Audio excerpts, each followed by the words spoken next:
just a long lost look in your eyes. Brings out a love that I can't disguise. So take me down to the places I've never seen.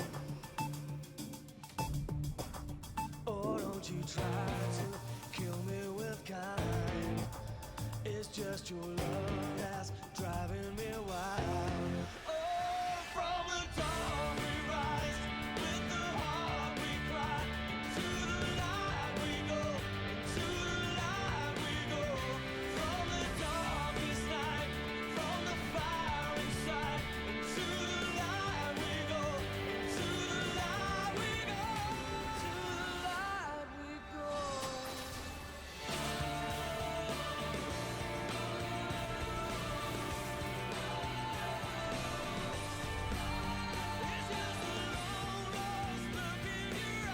eyes. Brings out a love that I can't disguise. Oh, from the dark we rise, with the heart we cry. To the light we go.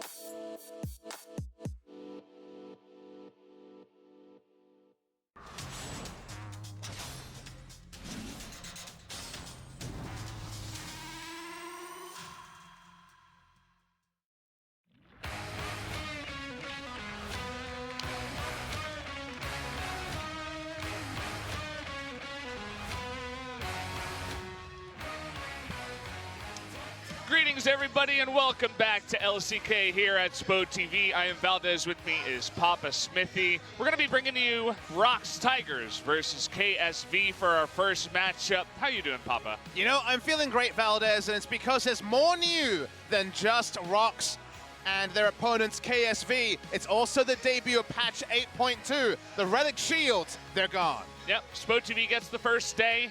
OTN from there on out will get 3 days in a row, and then we'll get the last one on Sunday, of course.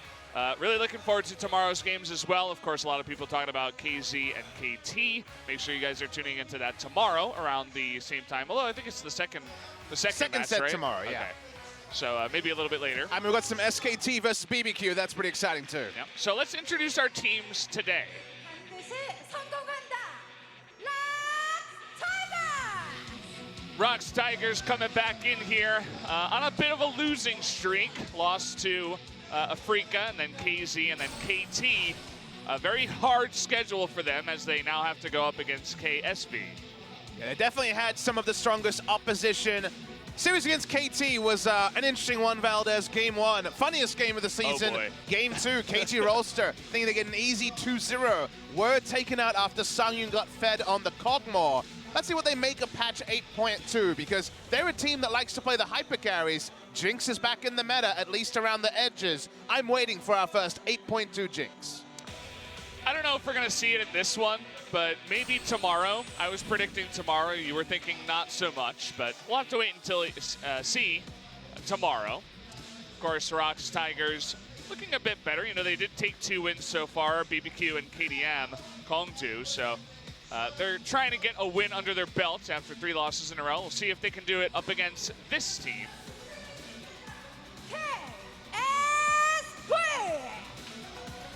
KSV over on the right side of the studio tonight. Of course, starting Ambition this time around. Everybody's looking good in the booth. Crown, he's still got his bling. They're all ready to go. Yeah, the World Championship lineup with Ambition starts the series against ROX Tigers. Ambition was subbed out, and Haru got a double MVP on his Rengar. I wonder if Ambition will look to rein in some of the mechanics needed and play the Nunu today, because Nunu is one of their big changes on patch 8.2. Nunu Azir might be coming out from somewhere. Was watching a bit of challengers. There was Nunu Azir there. Ambition had played Nunu back in 2015, the last time it was around the meta. So very interesting to see if we see new stuff from KSV, who, while they're winning, the manner of their victories hasn't always been that impressive. Yeah, of course, the big question mark up against Komdu where they went down 0-2. Of course, Ambition was sick that day. Haru came in as the starter, and they did not look like the KSV we know and love. Komdu kind of just lolled all over them, with, especially with Zoe for Edge. So since then, they've been a bit more consistent, taking out MVP and BBQ, but another decently hard matchup tonight against ROX. Yeah, I look at the FLICKR and BBQ series and think those are ones that could have been won 2-0 by the enemy team. Remember, BBQ with Ignar running the Blitzcrank was so close to finishing the game. 13,000 gold in the enemy base before KSV came back. They always come back, but comebacks get harder and harder as the opposition gets stronger. Let's look at some of the key points. 1 week ago, we sat here and said, wish it was 8.2, but now it finally is, guys, so the changes are there. Biggest one to me is the Relic Shield line definitely being targeted down, but also the third change here around the minions. Single target spells drawing minion aggro means that even running Kassadin in counter matchups gets more difficult. Yeah. He's one of the biggest hit by the minion aggro changes. And we haven't had any Anivia, but maybe a little bit less after her E also brings in the minion aggro. Lots of different spells across the board for a bunch of different champions. You guys can check out the champions that were affected, of course, on one of those Riot pages with the patches. Of course, Ezreal also took a bit of a nerf. His Q does less damage early on. Also has the Kleptomancy nerf, but he's still seeing some play in 8.2. I don't think this pushes him out entirely, but not quite as strong as he once was. Like you say, it's a bit of a double change, given you don't pilfer as much and you don't do as much damage. Here we go, though, the perfect timing. So we're looking at Stopwatch, which was not nerfed on patch 8.2. 56% of time, SpoTV has got it the perfect timing, meaning those are the scenarios deemed as likely kills avoided because of this rune, because of the Kleptomancy. And I love the total time stopped by the stopwatch, 16 minutes, 33 seconds of stasis. Yeah, we're actually back in time, 16 and a half minutes here on the broadcast, coming in a little bit early. It's also funny that about over 150 deaths were prevented by the perfect timing of the stopwatches. Think about that when you think about stopwatch in the meta in nowadays League of Legends. And ROX Tigers, you talked about it, Valdez. The schedule is not necessarily kind to them. Kingzone to KG Rolster, now world champions KSV. KSV looking for a clean 2-0, one that they can feel good about. Only one in recent memory was the one over MVP, and then before that, the last really convincing game was against Jinair, their second series. So it is the 6th match here. 7th match, I should say, for these teams. We're rolling towards the Lunar New Year break. It is the last week of competition, guys, before we take a week off for Lunar New Year. The last bastion of hope for both these teams, Ruler and Sangyun, the big carries for their lineups. Yeah, definitely the key matchup here, especially when you think about ROX Tigers. They put a lot of their cards on Sangyun. You were talking about the hyper carry strategy that they do like to run. Lava has been showing some signs of life, though. Not so much on the on the Zoe. He is about 0-3 on that, 2-0 on the Corki. So we might see a little bit more Corki in the mid lane here. Depends on how the Galio is looking. I think the Galio bans are very, very likely, though. We just want to get rolling. We want to see if patch 8.2 is interpreted differently. We are the 3rd region to pick it up of the major regions, NA and EU LCS, running it when I was watching LPL yesterday, still on patch 8.1. So ready to join the big guns, ready to see if 8.2 brings us anything other than some new Doran's blades and shields in the bot lane. Looking forward to some more aggression. No more just hyper carry sitting back and farming. And hey, I'm not 100% sure about that one, but they can at least be punished because they have less healing going on in the bot lane. Hopefully Ruler and Core JJ get a bit more aggressive. Key and Sangyun probably just going to sit back, throw him on something like a Kog'Maw. Hopefully not the Varus. We talked about his Varus before. Still at 0-5. His most played champion so far. But it's time for out with the old, in with the new. We want new stuff on patch 8.2. Watching challenges, a lot of Taliyah there, so we might actually see Taliyah bans despite there being no direct nerfs or buffs to the Taliyah. The champion pools do rotate a little bit. A lot of what was strong before is still strong. The safety in the bot lane goes down, but there's still stopwatch. There's still the healing from the Doran Blades. So while the safety's down, we're still going to see long laning phases. Let's just hope the games get shorter. Only Kingzone in Korea knows how to really keep those games sub 35 minutes. Yeah, I was taking a look at some stats today, and it was very striking to see the shortest game was about 23 minutes and 48 seconds. Yep. That was King Zone. What was the longest one again? 94 minutes. You should remember, you were there. Yeah. I was there, I actually, remember. in the Twitch chat for I all aged. 94 minutes. I aged considerably. I was 18 before I that did a lot broadcast of started. things during that broadcast. Really? Like, I started, and I was watching, and I'm like, oh, this is going to be a long one, so I started washing the dishes, and then I made some popcorn. I started eating that, and then I finished my popcorn. The game was still going on. And you finished the whole season of Sopranos. Yeah, I watched a bunch of TV shows, put on a movie, watched that too, and then I'm like, this game is still not done. You went back, wrote a career retrospective of the man on your screen, Ambition. Read a couple of books. But yeah, it's pretty crazy to see the scale and the difference in the timing, the amount of time it takes to finish a game. Game was about as long as a Rammus taunt duration, I found, you know? Did feel a bit forever. Yeah. I'm guessing we That have a is a couple long of time. short issues as we're waiting to get into the game. We've had no updates yet. So they're changing the hardware on... Just a couple of peripherals and yeah. stuff, guys. So this is going to be delayed a couple of minutes, hopefully, at most. Looking at Cuvée on the screen. I think he's going to be playing more Camille. Looked good on that pick on the recent timeout. He was on the 3 champions only, but reminded us that he could play Maokai, which didn't really hype us up, sadly. So Crown requested a new chair. Oh, a chair issue? He's not the first one to cause a chair issue here at SPO, and probably will not be the last. Do we get to call chair issues? My chair's pretty comfortable. I can't complain. Yeah, I like the chair issue. I like the chairs that we have. I like no the chair issue issue here. also. Yeah. I got to pull out a top meme for that one, so I felt good about it. Unfortunately, they don't bring up the pop-up anymore that says chair issue. Those were the days. We have to let you guys know what kind of issue it is. But guys, good news. Ban and pick and ban, whatever you want to call it, is ready here for game number 1.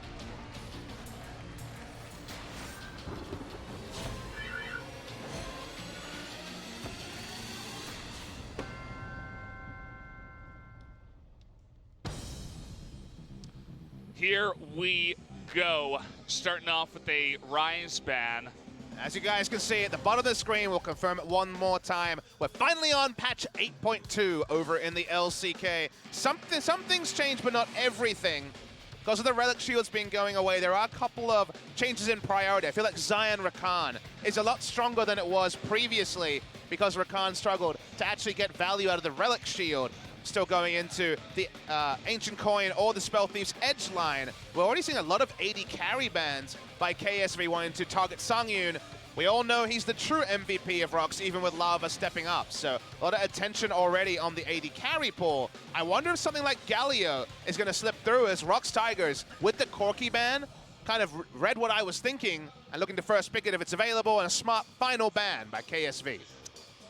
Yeah, good idea there. Still leaves some Sejuani. very strong champions, the Sejuani. It's always kind of hard to ban out AD carries, but taking away the two most threatening ones in Kalista and Kog'Maw is always a good idea against Songyun. Let's see what they decide to go for here. Will it be the Sejuani? No, they're thinking about Songyun's 6th loss on Varus. Not sure if that's going to happen, but definitely possible as they first pick it. Yeah, Ezreal nerf, but still sees priority in other regions, won't be first picked. Understand the Varus pick for lane, very, very powerful. It's also ultra comfort for Ruler, so you're denying away Ruler's Varus rather than just a generic AD carries Varus. But I have a feeling KSV might be looking at Xayah and Rakan at some point in this draft. We'll see if that's true. The Sejuani is up to Ambition for the first time this season. Other teams have done everything to try to counter away the Sejuani in particular. So actually leaving it open to Ambition. First time in 2018 we'll see him on that champion. Malzahar got some pretty significant nerfs that don't render him unplayable, given that Crown has been very reliable on the pick. Let's see if they actually value it. I'm thinking Zion Rakan is the way they're going to go. And maybe a Talia for Crown later in the draft. But there's the Xayah. Will ROX Tigers deny away the Rakan or leave it open? They would have to have 2 other picks that they are focusing on a lot more, because a very dangerous combo on 8.2, as you've been mentioning. Don't really want to just give that over. We have seen Lava 3 times on Zoe. He is 0-3, hasn't had the most luck, but I wouldn't say that it's his play that's really putting them behind. On a bunch of those games, he was 2-0, 3-0, 3-0-1, but then his team got behind and he couldn't carry it. But you see the issue of playing against a team that has players who are synonymous with picks. Ruler and the Varus, established. Crown may not be a Zoe god yet, but he's 4-0. So they're denying away power picks, but they're not power picks for ROX. To no one's surprise, Zion Rakan is locked in by KSV. If you follow solo queue, these two duo a lot, Ruler and Core JJ under LCK LPL and LPL LCK respectively on Zaya and Rakan. It's also the champions they asked for world skins for, so there eventually will be Samsung Galaxy Zaya and Rakan. Very smart. That is definitely a businessman's decision. Also by the duo. Very powerful in this patch. We'll talk about it more as we get into game. So now we're going to see denial bans towards support and jungle on the side of ROX Tigers. Already Sejuani taken away, but otherwise jungle pool is at 100% strength. So Jarvan is available, Kha'Zix is available. Both of those are big picks for Seonghwan. We'll see if KSV give any attention to him in the bans. So far, nothing. Just a Tom Kench ban, which I do like, and then, oh, here we go. We do have Nidalee being banned here. I was thinking maybe another disengaged support like a Janna, but they decide to target out Seonghwan, like you were saying. Definitely not enough disengaged supports in the meta to deny Rakan and Sejuani. Sejuani fiercely single target. Rakan, not at all. Rakan does definitely tie up a Zoe in particular, so that'll be a fun interaction to watch. Double ban towards Crown's champion pool, but I think Talia would be very, very stable in this draft. Feeling good about my predictions so far. Are you some kind of prophet? Who is this guy? No, we had him. He left. Oh. He's over in the Underside League, unfortunately. Yeah, we had him, and now he's gone. Don't know what's going on. I don't watch that game. Talia is locked in and thinking about a Blitzcrank. Blitzcrank on the minds here for Key.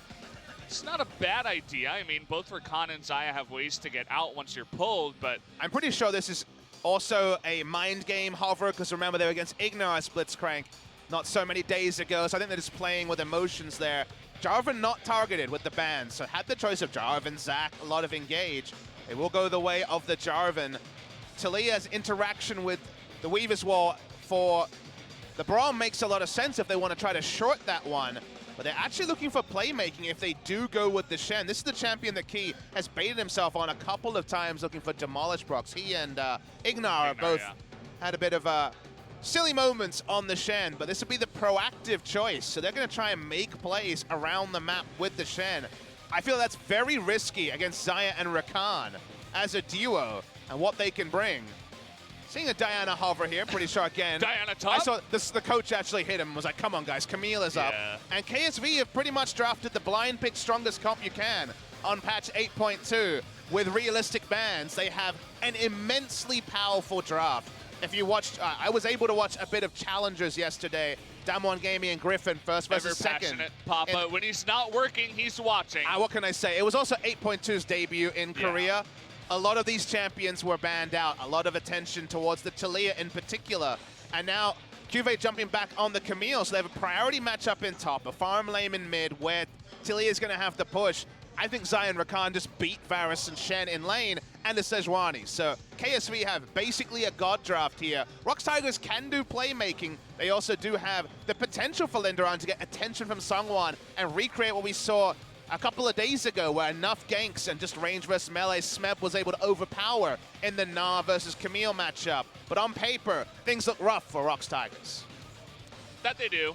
We're going to be looking towards Lava to have a nice game on Zoe once again, but then actually make something of it. I was joking about Songyun going 0-6 on Varus, but after looking at the draft from KSV, definitely favoring them coming into game number 1. I mean, it's the prepper's nightmare, right? It's 0-5 Varus and 0-3 Zoe for the two primary carries. So on paper, but again, that only means so much. The opposition has been stiff in a lot of those games. We're not necessarily saying there's anything individually wrong, but it does represent not the hardest carry for, you know, in the terms of the Varus, bit of a different champion to the Kog'Maw they're used to. Also, Not as much playmaking in the mid lane. The Galio has been the strongest we've seen from Lava. Is Azir also. It's different styles, but I do look at the draft from KSV, see a very fearsome 5-man draft with just the most wombo engage, and I do quiver if I'm ROX Tigers. The combination of Core JJ and Ambition's aggression is going to be very fierce. Let's jump into game number 1 and see how it all goes down. ROX Tigers versus KSV.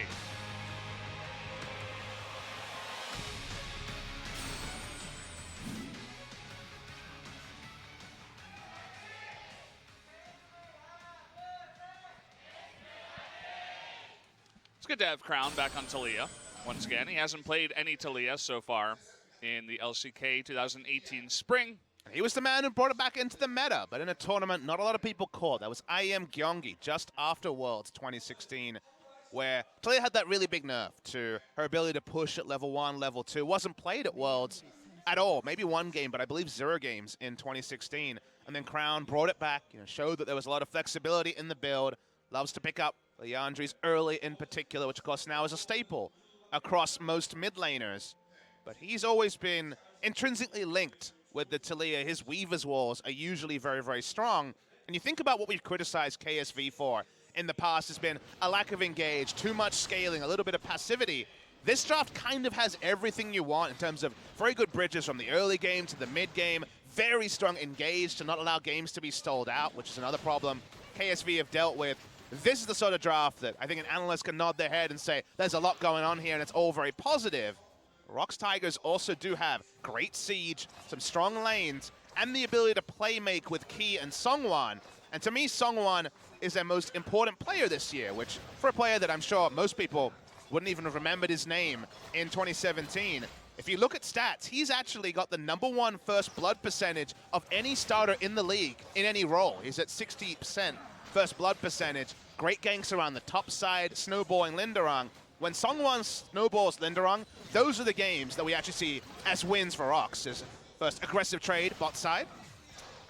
Very aggressive here was Key, actually. After getting knocked up, decided to run straight at the Xayah, and nothing really happens from that. They were trying to make use of the level 2 advantage, but shortly after did Songyun and Key get level 2 as well. Ambition going to get the Scuttle Crab to give a bit of insurance to Camille. Hilariously easy as Sejuani, by the way. Oh, yeah. Gotta love that passive. Something that I think when the Sejuani nerfs come out, I would love to see. Just a little bit of a tone down, makes her early clear a little bit too safe. Speaking of look at tone this. downs, having a roam down bottom. Using that passive, look at how fast Crown gets down to the bottom lane, already blowing the flash, but they're looking for Key, funnily enough. Now we're gonna have a bunch of damage come back out. Crown using the flash and Ruler having to blow his heal. A bit of a roam gone wrong there, Papa. And then Aftershock proc came in as well, the ignite from Key. You're right, has to flash very awkwardly. Has the unsealed spellbook, so the CDR certainly will be there, can just teleport back to lane. Something about Taliyah we haven't really considered is with the unsealed spellbook in particular, there's no punishment for a level 3 roam because you can just switch over to teleport, come straight back to lane, and didn't even miss a minion of wave of creeps in the mid lane.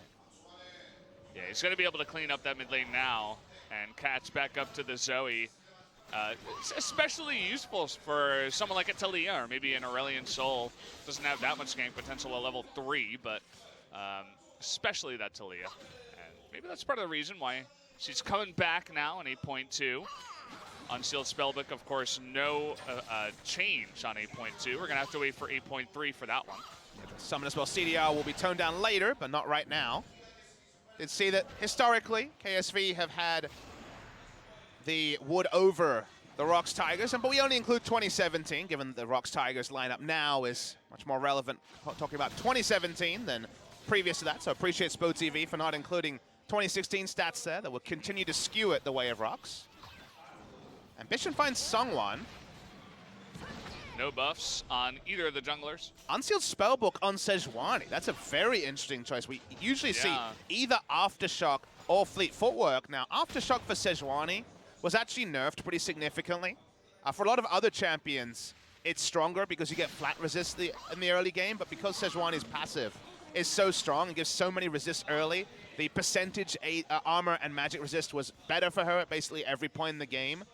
than the new side. So Aftershock not opted in for. Fleet Footwork will be aggressive. And speaking of aggression. Yeah, we got an engage down in the bottom lane. Didn't see the entirety of that, but first blood goes over to KSV on the Rakan. Very risky to go that far up the lane with no flash on Songyun and no combat summoner on Key either. Shen does not offer much in the 2v2 if his taunt misses. That's just a laning mistake, I would say, is there look for even more. Yeah, it's getting taunted up there. Trying to see if they could get some extra damage, stop him from freezing that cute little trouble bubble. Ambition. He's too fat. He can't get through. He's stuck. Feels on the so wall. bad. I mean, that's what happens when you ride on a pig, right? I'm sure I don't know. Have Sejuani you ridden on a pig before? Is this speaking from personal experience? I'm not from that part of America, Papa. Which part is that? Sorry, could you specify? Well, you know, not my part. I'll just say that. We're going to get a replay of that. No, just the... the Battle Dance into Grand Challenge was beautiful from KSV. Ruler flashes in. Didn't have to flash because, of course, his team was the one ganking level 3. That was clean.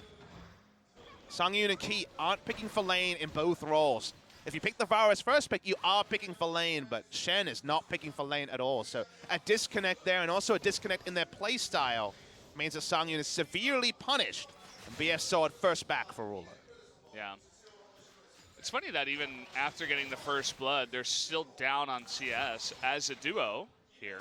Of course, Shen going to be picking up some of that with the Targons that he's picked up now, but we do have Crown coming down towards the bottom lane. He doesn't have that much mana, but he has enough for a wall. That might be enough. He's going to get Songyun on the right side of the wall. Finally gets his flash up once again. I think they were trying to get him right before the flash came back, but just got it in time. Unsealed Spellbook Valdez. That does change the timer there. So they were even a second or two off in the calculation.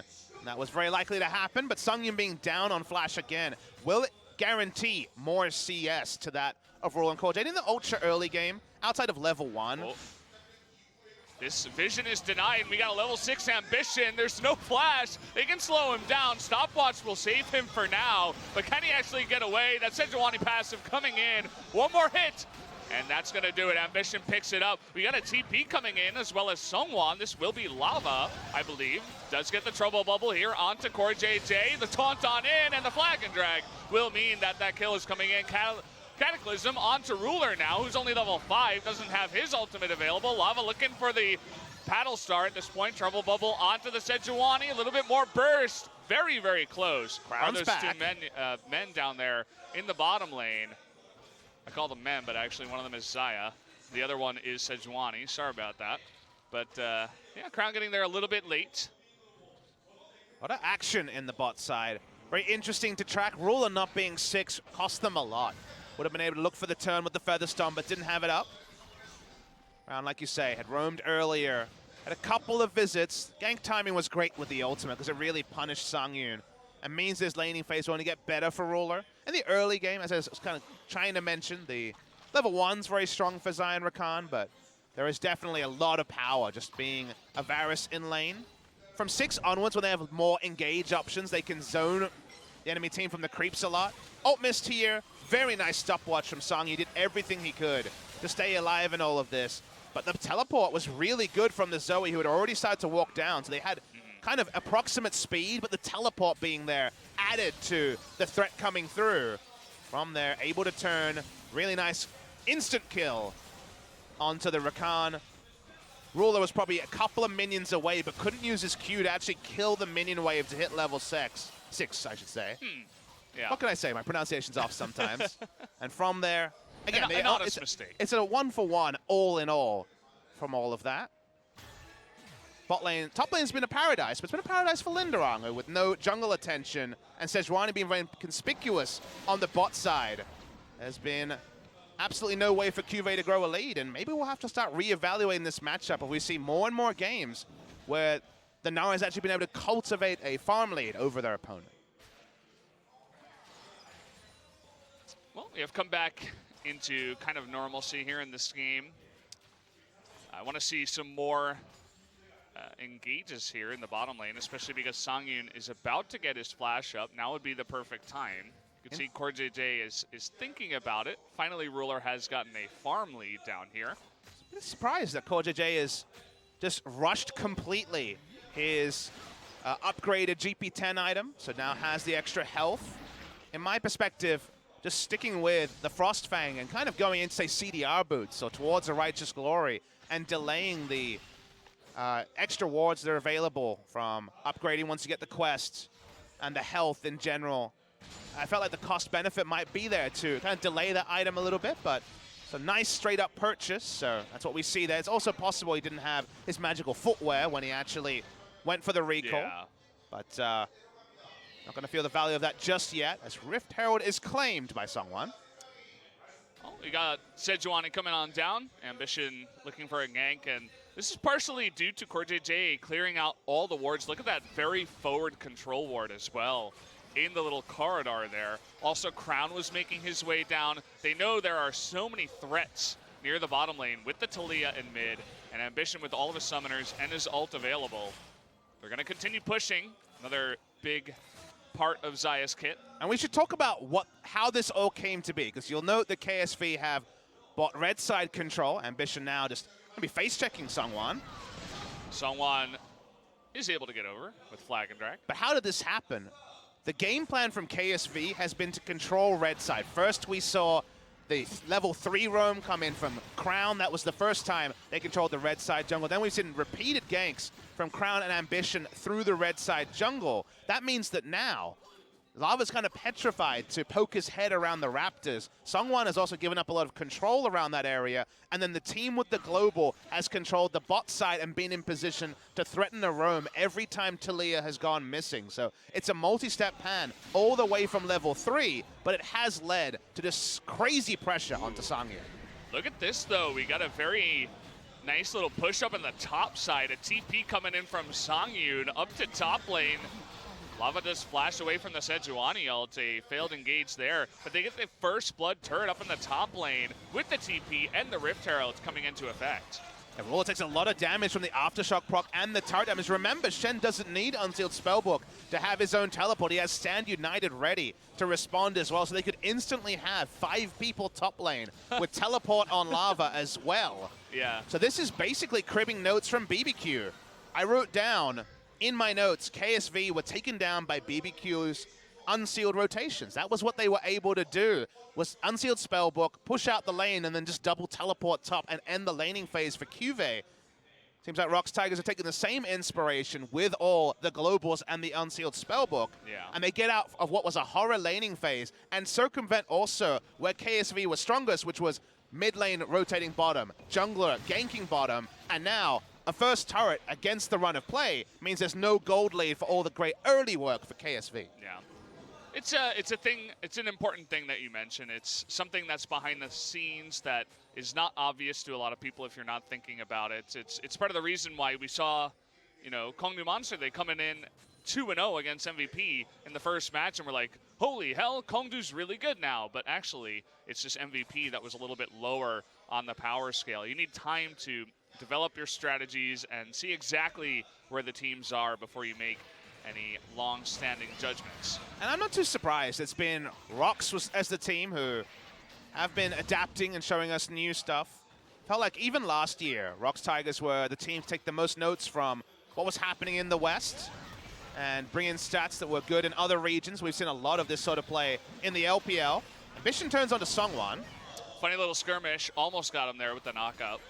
But the flag and drag does reign supreme at the end of it all. And Varus has collapsed down bot lane again after the long lane was enacted. So let's see what Linderung wants to do in this scenario. He's actually mid lane. They're trying to pressure with outnumbered members because QV is just freezing the wave up top and stopping Gnar from having a lane to farm in. So if Gnar actually gets starved out of CS, which is very possible unless there's repeated attention top, or they just try to collapse bot lane, that could be a big problem for the lane assignment for ROX Tigers. You can see that QV eventually does push out the lane. It's beginning to push that win in. Red buff, not a lot of vision around here for KSV. And the ward just spotting them, getting that red buff. But KSV have their sights elsewhere, down in the bottom lane. And they had their sights on Ruler getting a massive farm lead over Sangyu, who's teleported out of lane and also is playing on the side where they have no priority to the tune of already 44 CS. So this is a big lead for Ruler in particular. So Kramer and Tucson on Zaya Rakan on patch 8.1 already just being among the strongest hard carry performances we've seen. 100% kills for Kramer in a game. Not kill participation, kills. And this is the same sort of pace we're seeing from Ruler, even if he doesn't have the kills like Kramer was able to get in the previous game. Yeah. Not a good look for Songyun, who I already mentioned a couple times, is 0-5 on the Varus. Starts could you repeat today. that one more time? He's 0-5 on the Varus so far. How many wins in his 5 games? 5 games. 5 losses, Papa. So no wins. Yes, 0. Sitting at 0-2 here in this game. But not 0-5. Yeah, not yet. We'll see. there's still time left, Papa. He's definitely in a rough spot. They're finally going to rotate Zaya top lane, so they could definitely threaten a dive here with the incredible wombo engage KSV has, and they do maintain a small gold lead. Key is he's farming up. He's got the first kill for ROX Tigers, as well as 38 CS. He's getting there. Our carry Shen. Songyun doesn't even want to stay in the lane. They spot Ambition coming in. And this is the KSV special. Take a turret, and from there, if they can rotate that bot lane, they make League of Legends rotations look very, very easy. Ambition always in position to provide coverage. They take objectives. This is where KSV have looked strongest when they've been able to do this with this roster. It's when Ambition falls behind or the bot lane falls behind in a severe fashion. They're not able to end laning phase. That's where KSV actually looks vulnerable. Ambition famously not going to make a lot happen when it comes to proactive ganks, more of a farming, and as we can see, pathing jungler. Lava is so on point with his Zoe. Really got to point that out. You know, we talk about stats in terms of game wins, but he always seems to be doing quite well. He's winning oh so slightly in the mid lane, about 8 CS, but also just his accuracy with the spells have really been great. And I think he deserves praise. He's right up there for most improved player of the split for me is topside. Looking for that again. Trouble Bubble would have hit had he not flashed. TP up until the last moment, but Ambition flashing away. That was Linderong, in case you're wondering, as Cuvée once again has the minion wave in an awkward spot for the Gnar. Gnar has no coverage here except for one ward towards the mid lane. And it's against the global as well, but Talia's topside, so he feels safer. Down here, and the ult comes in. Look at that. He's Who going needs to get wards? a solo kill. Linderong over Cuvée. Take a look at the item discrepancy right now. Not much made so far for Cuvée, a black cleaver, and I believe that his hookshot was down too, so he was just caught on up there. Linderong taking the solo kill. Yeah, he used his hookshot for farming on the tail, and then we caught how the engage begun, but the end of it was very triumphant for Linderong.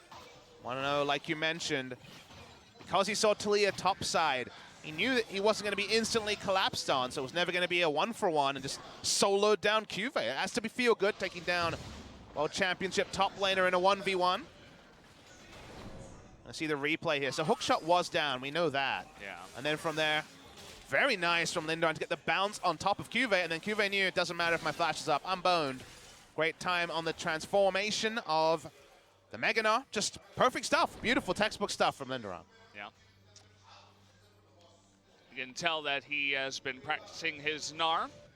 He's been looking okay, not so far. He's 1-1, but now he's got a 2-level lead over Cuvée, as well as that item lead I talked about before. And this is the point in the game where we have to bring up the what does it mean, though, for the solo kill. It definitely means a lot for his confidence. His items also reflect that, but now we've moved away from the unsealed spellbook, meaning globals galore. We actually have no teleports available for ROX Tigers as Linderong's on cooldown. Now KSV does have the compositional advantage with the Weaver's Wall and also the teleport. So it's going to be a free Drake handed over to the side of KSV. Lane assignments are more tricky. We're going to have to see more of grouping phase from ROX Tigers, who are considering Baron Vision, with Baron spawning in 30 seconds. But things get a lot trickier when the laning phase ends and you can't gimmick over with the unsealed spellbook, and they're turning on the lava. Oh, lots committed to there. The Weaver's Wall coming in. And the engage from CoreJJ, blowing the quickness. Oh, nice trouble bubble here. CoreJJ and a flank from Sungwon. He's looking for it. The three-man cataclysm. Everybody's getting out. Oh! But look at Linderong with the engage. Gets two of them caught up in a real bad situation. Easy double kill for Shen.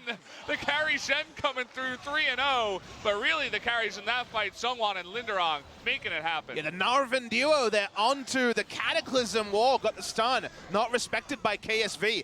Both carries deleted in an instant, and ROX Tigers, they're just going to push up mid. That was so fantastic, and it all started too because of the trouble bubble by Lava, making, I think it was Crown or Ruler very, very low to start that off, giving them the confidence to go for a play as aggressive as that.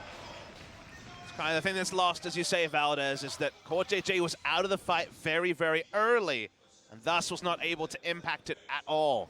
ROX Tigers making it a very long map, and that Baron vision they were considering at 1930 now can actually go a pretty long way. They already have outer mid, inner mid, and outer top lane turret. Here's the replay. So CoreJJ, quickness is down, his health bar is down, ult comes in, you think, oh, it's not going to be big. That is a massive ultimate into three members onto the Cataclysm wall, the temporary terrain, Weaver's Wall and the Cataclysm. So one ability by both teams can actually be terrain for the Gnar ultimate. So great stuff from Linderong.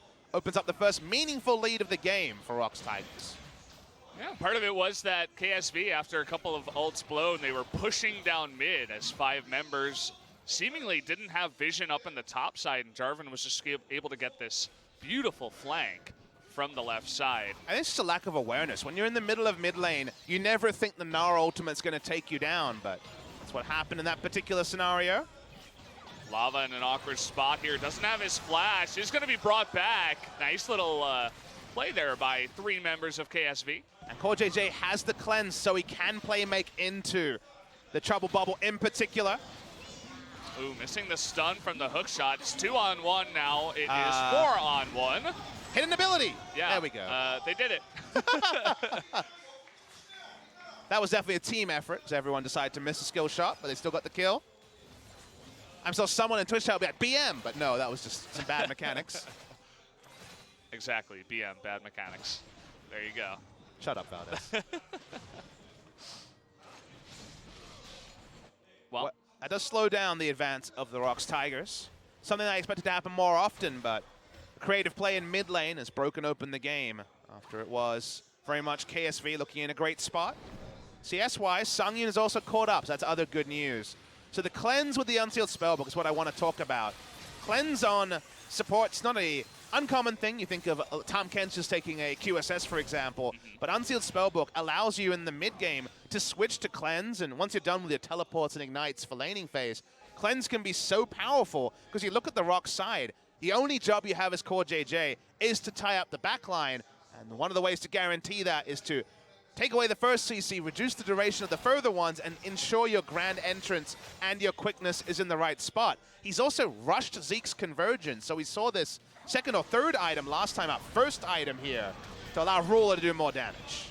okay, Ambition throwing an ult to the wind because he got a little bit anxious there. Does get away with his life, which is the most important thing to take away from that.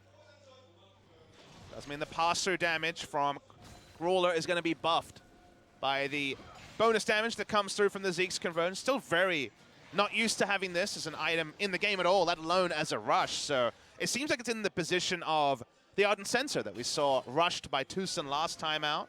So another thing to augment the power of your carry, but a different approach after the Ardent Sensor nerf is taken by CoreJJ. Seems to be an item of the month thing. See if it continues to get more and more popular here at LCK. You can see they're trying to bait at the Baron, and you can do it when you've got Zoe on your team. They're going to lock down Ambition. There it is, into the flag and drag, into the Chain of Corruption. Never-ending CC gets them a kill on the most tanky member of KSV. You can see the first stuff from CoreJJ was he'll get out of this, but no way to do that for Ambition. With all his tank items up, and didn't have ult to just throw out and disengage one. Means he dies. There's a Shen ultimate, actually, onto Sungwon. Sungwon almost got caught out there as Crown says, oh, you're going to flag and drag into me? I'm full health, but... Sungwon's health bar is so important at this point in the game because the enemy jungle was down for 25 seconds. So keeping him up was something to at least threaten KSV having to face check and maybe some more picks. So it's used defensively. Was level 11 was key, so at least doesn't have the insanely long cooldown to have to respect. This game in a much more fine position you might have imagined from pick and ban. It's more indicative of KSV's kind of struggles in recent series where they haven't been able to overpower opponents not named MVP. They do have a lot of engage here. They do have a very strong comp that scales well. But specifically Linderung doing well against QV in the 1v1 and isolated 1v1.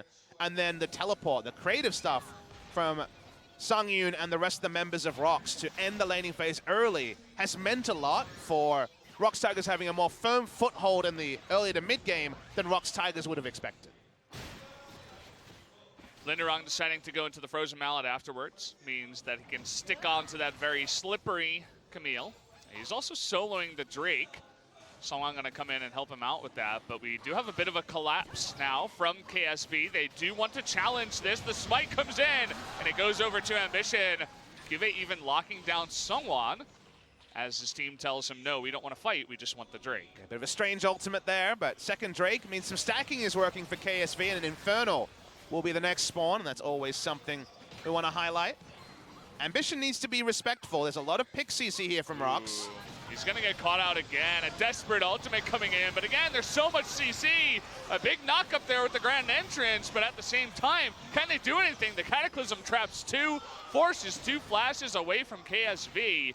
And a bit of sloppy play from KSV so far. Yeah, from Ambition in particular 2 times in a row. You have to consider what was used to pick up the Drake. Hextech Ultimatum was wasted, and QV wasn't grouped. So he can't afford to be there when there's Varus Ultimate, Shen Taunt, and also the Trouble Bubble to respect. And ROX Tigers, they're going to start up the Baron. Ruler didn't have to back. Talia can weave as well. There can be 4 members very fast. They're collapsing now.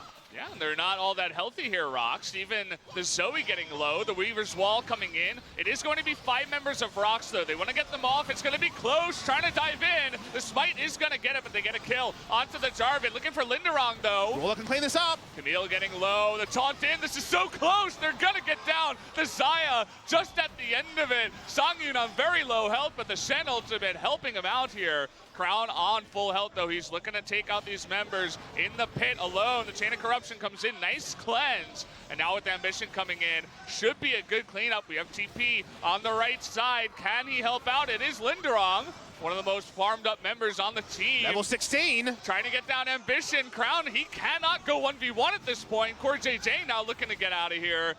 And a very broken up fight. The Baron goes over to ROX at the end of it all. Just insanity. The fights go so long because there is 2 unsealed spell books on the side of ROX Tigers. That was just Linderung coming back into the fight, was able to get his Baron buff recall off. We get the replay here, and KSV don't feel strong enough to actually start contesting early. So ROX Tigers say, screw it, we're going to finish the Baron. Good smite coming through from Sungwon for his death, but of course, the right choice there. Ruler can clean up this fight, but the flash taunt from Key is the true MVP because he gets the taunt flash and also has the W zone coming through there to start missing some auto attacks. So means not enough damage coming out even with the Zeke's convergence complete. It's a big win there from the side of ROX Tigers. A couple of kills cleaned up by KSV, but nothing one-sided. So they're going to have to play less lanes. They don't have 5 Baron buffs to ROX Tigers, but they do now have an even bigger gold lead as we go on with the game. Surprising that Ambition stayed alive at the end of that one.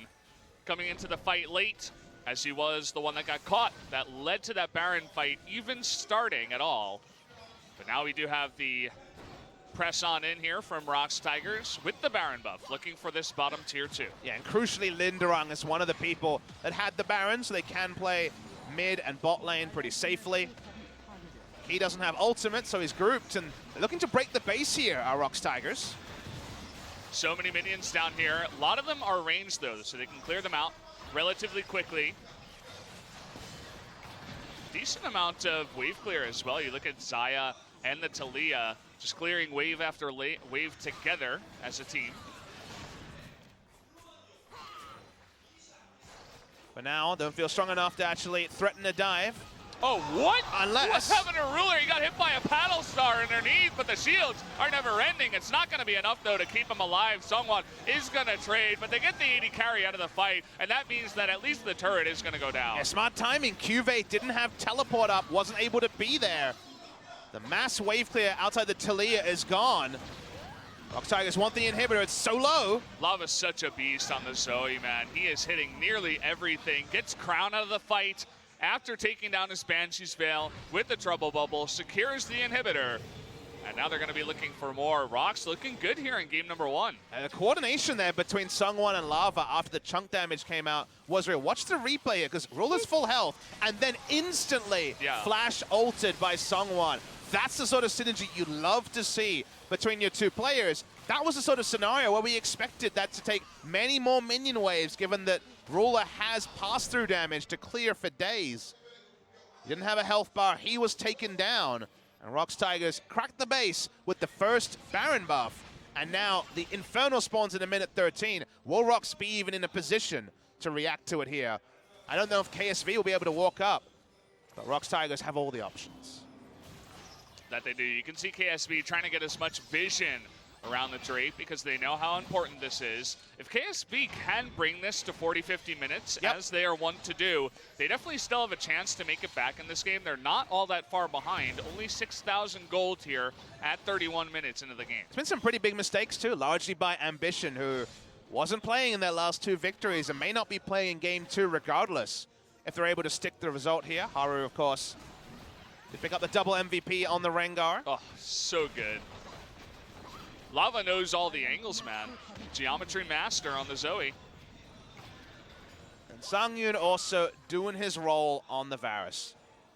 So right now, a lot of strength on the side of ROX. And really the only win for the side of KSV is that Ruler has hit 3 items. He's gone down 3 times, but he's been picking up the farm. He's been up in CS on Sangyun for the majority of the laning phase. Sangyun did teleport out, so there was a reason for that. But laning phase, good for Ruler. The teamfight phase has been a disaster because of the paddle stars and the general aggression we've seen from Key and Lava, keeping him in check. Haven't been able to engage a fight recently, KSV. They've been turned on each time, and Ambition needs to continue to pull back here as the Infernal is started by ROX Tigers. You can see what Sungwon and Lava were trying to do there. Just bait him out with the Flag and Drag and then have him run into the Trouble Bubble. Had that landed, they definitely do have the follow-up CC to try to go for another kill onto Ambition, but instead, they just turn around, pick up that Infernal Drake. KSV did not want to try to go for that one afterwards. In case you guys are wondering, no changes to the Zoe on patch 8.2. Didn't leave those out. They did not happen. Maybe happening in future patches. ROX trying to train down this mid lane turret. Sangyun happy to tank it up for a while. I think we're going to see the 5-man group from KSV. QV has been absent for the majority of these sieges. He's up there now.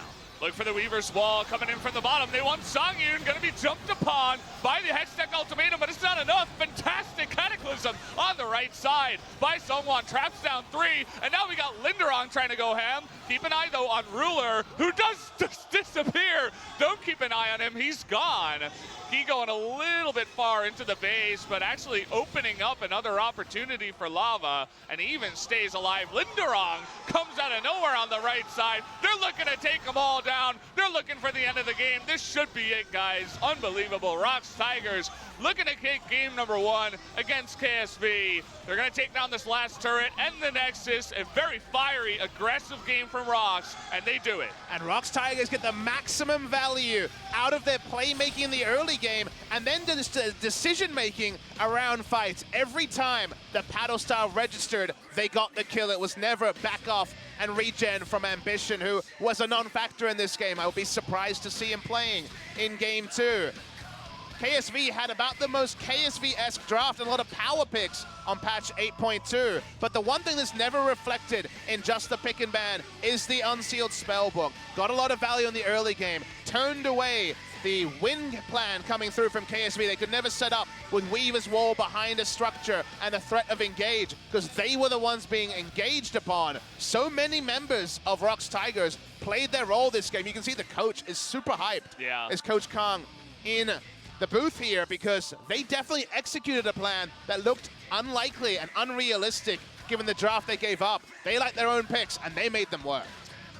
You were talking about before whether or not we'll see Haru. I think we definitely will in game number 2. There were a couple of key mistakes. Ambition got caught twice in the mid-game, and that's a bit unacceptable, especially when you're on the Sejuani. You're tanky, you're out in the front, but you have an escape, and you should be more mindful about where the enemy team was. This is the last fight of the entire game. Yeah, it was a big engage onto Songyun. Ruler for the start can only push out damage to Songwon, but the damage is not there. The numbers are not there. The Cataclysm and then the exit from Songwon. Beautiful. 3 members caught, trying to flash over a Cataclysm and back into the base, not able to do so.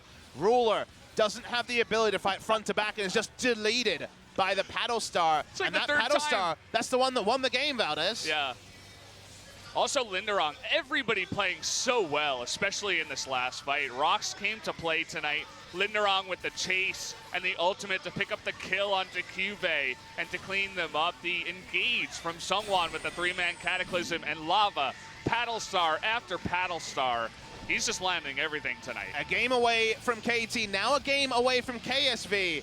ROX Tigers showing up to play, and this could be a much more fiery series than we thought on first inspection. They certainly came out tonight looking for the win. A little bit of a zoom in here onto Sungwon, maybe the MVP. This is a hard one for me. Sungwon played a beautiful Jarvid. We had Lava hitting basically everything. And look at this, guys.